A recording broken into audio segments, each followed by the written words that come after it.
The Multi-Probe Micro-manipulator system, MPM, allows you to automate and precisely place multiple silicon probes into one animal for acute in vivo recording. Using our virtual coordinate system, VCS, all probes move in a common stereotactic coordinate space. This can be done either in real time or in simulation mode as you plan an experiment.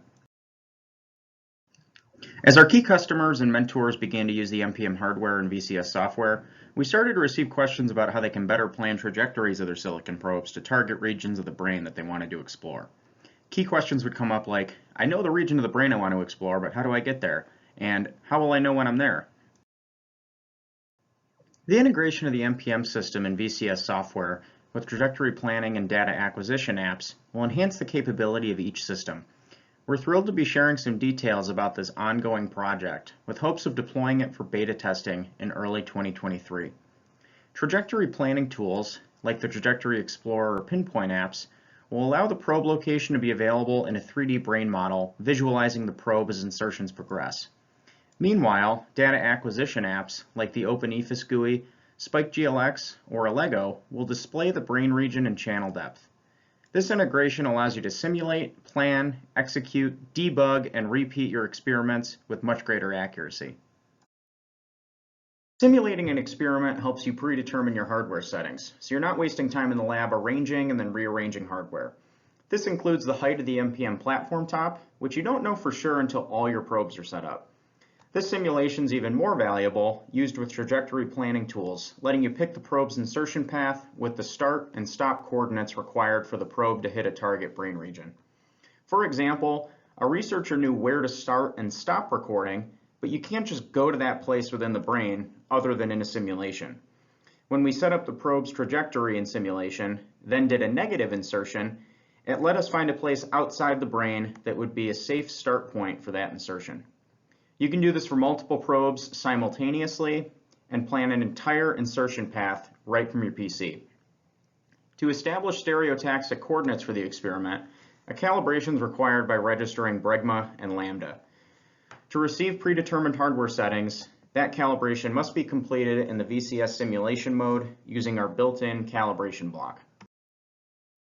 Once you understand your trajectory's start and stop points, VCS will determine the ideal positions of each 4-degree of freedom arm within the simulation.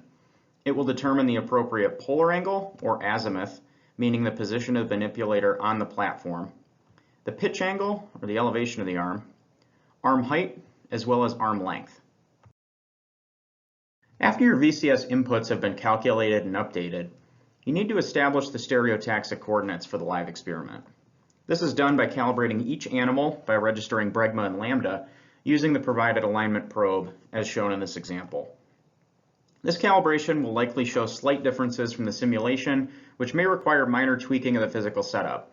If you do another experiment with this animal in the future, you'll need to recalibrate at the start of each experiment since the head may not be fixated in exactly the same spot each time. In this example insertion, you can see the calibrated probe position in the VCS software on the left and an image of the probe on the right. After the successful calibration of your probe, it'll display in the 3D virtual coordinate system, passing the probe coordinates to your trajectory planning and data acquisition apps. This lets you visualize each insertion in real time within the trajectory planning app while letting you see the brain region and channel depth in the data acquisition app, helping you decide if you're in the right spot. We're actively working on integrations with trajectory planning apps such as the Trajectory Explorer and Pinpoint, and data acquisition apps such as the Open Ephys GUI, SpikeGLX, and Allego.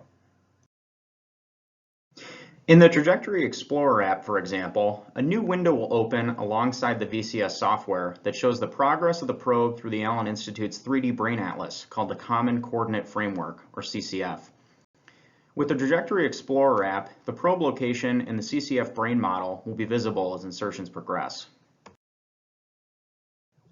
This will resolve many key issues for researchers during experiments. For example, if you had to move a planned probe start position to avoid a blood vessel, this will help you know if you're still on target.